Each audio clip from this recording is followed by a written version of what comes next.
In this video, we look at the exponential function f of x is equal to b to the power of x, where b is between 0 and 1. First, we're going to start by plotting f of x is equal to 1/2 to the power of x. So we can start doing that by making a table of values. We have x and y. And if x is, let's write out some values in the table of values for x. -2, -1, 0, 1, and 2, and let's do 3 as well. Okay, so if x is -2, then 1/2 to the power of -2 is equal to the reciprocal of a half, which is 2, to the power of 2. So we have 2 squared. Well, this would just be equal to 4. So when x is -2, y would be 4. When x is -1, we have 1/2 to the power of -1, which is just equivalent to 2 to the power of 1, which is 2. 1/2 to the power of 0 is just, not 0, it should be 1. And 1/2 to the power of 1 is just a half. A half to the power of 2 is 1/2 squared. It's a half times a half, which is 1/4. And a half to the power of 3 is 1/8. So you can see that there's a pattern here. We're just, every time we're multiplying by a half. Every time that x increases by 1, we're multiplying our y value by a half. So let's go ahead and we'll plot this, and then we'll see what's happening on the grid. So first off, we should always scale our grid. So I'll scale it such that one grid space is 1 unit on both the x and the y axis. Here I'll plot the point 0, 1 and -1, 2, and then I'd have -2, 4, which is here. And then if I evaluated this for x being equal to -3, I would get -3, 8. So I have these 3 points, and then I'll have 1, 1/2, and then 2, 1/4, and 3, 1/8. So my graph looks like the smooth curve drawn. The smooth curve drawn through these points.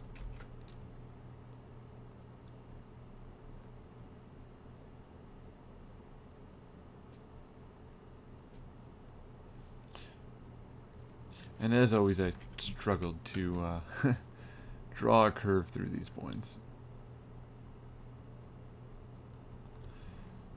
As you can tell, drawing is definitely not my forte, but I still try. Okay, so this is the graph of f of x is equal to 1/2 to the power of x. On the next graph, we'll graph f of x is equal to 1/3 to the power of x, or y is equal to 1/3 to the power of x. So again, we'll start by making a simple table of values. Here we have x, and this will be y. And when x is -2, y is 1/3 to the power of -2. And 1/3 to the power of -2, well, this is the same thing as the reciprocal squared. So this is equal to 3 squared, which is 9. So we have -2, 9.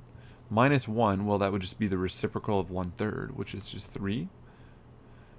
0 would be 1/3 to the power of 0, which is 1. 1/3 to the power of 1 is just a third. And 1/3 to the power of 2 is 1/9. 1/3 to the power of 3 is 1/27. So you can see what's happening. As x is increasing here, y is decreasing. So let's go ahead and we'll plot these points on our grid space, or on our Cartesian grid. And again, I'll scale my axes such that one grid space is 1 unit on the x-axis and on the y-axis. I'll start by plotting 0, 1. And then I have 1, 1/3, which is approximately there. I've got 2, 1/9, and then 3, 1/27. And I've got -1 comma 3 and -2 comma 9, which is also on my graph. So notice what's happening here is that I have a smooth curve through these points, and again, as x continues to increase, y continues to decrease. As x decreases, y increases pretty rapidly. So this is the graph of y is equal to 1/3 to the power of x. Another thing to note is that we also have, in this case, we have a horizontal asymptote at y is equal to 0, as well as on the other graph. Because as x increases, y is just getting smaller and smaller and smaller, but it's never going to be 0, because no matter what I raise 1/3 to, I can never get a value of 0. So this is the y is equal to 0 is a horizontal asymptote for both of these graphs. Another thing to notice is that this is actually just a reflection. In the last video, we looked at the graph of y is equal to 2 to the power of x and y is equal to 3 to the power of x, and this is just a reflection about the y-axis of those graphs. And the reason that that's true is because if I look at my equation here, let's say we have y is equal to 1/3 to the power of x. Well, by the exponent laws, I know that 1/3, I can rewrite 1/3 as 3 to the power of -1 to the power of x, which is equal to 3 to the power of -x. So 1/3 to the power of x is equal to 3 to the power of -x, which, based on our transformations, we know is a reflection about the y-axis of the graph y is equal to 3 to the x. So let's go ahead and we'll summarize some things that we've discovered in this video, hopefully. First off, the domain of the exponential function,